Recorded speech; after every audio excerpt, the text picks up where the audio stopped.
Welcome to my lemonade stand. I'm Dionne, and today I want to talk about how managers could start the employment relationship off on the right foot. So to start this topic, I wanted to share a story of a manager that I once had. We'll call him Mr. Thomas. And you know that you're old school when you make your employees call you Mr.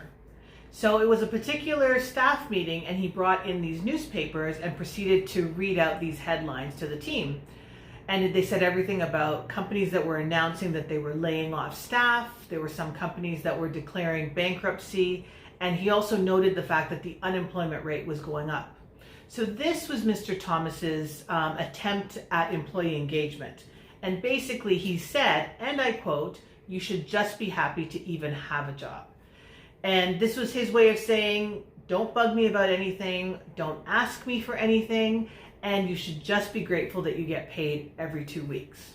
So it turns out that Mr. Thomas had a very loose grip on what employment engagement was, and also how to optimize that employee-employer relationship.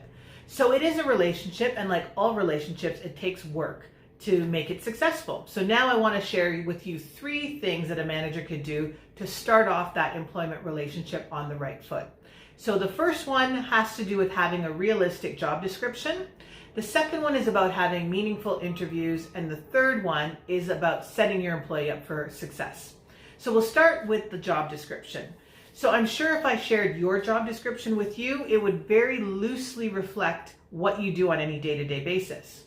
So I interviewed Mike Thompson, who is a partner at Spark Recruitment. And what he encourages his clients to do is to actually do videos for job descriptions and really make them come alive, make them realistic, maybe even interview a couple of people who interact with that particular role so that the candidate gets a true picture of what the role really entails, and they don't get into a situation where they start a job and it's not at all what they expected.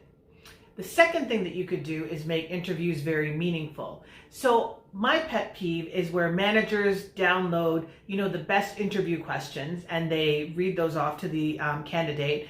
And meanwhile, the candidate has downloaded the best answers to those same best questions off the internet, and they provide the answers to the manager that they think they want to hear.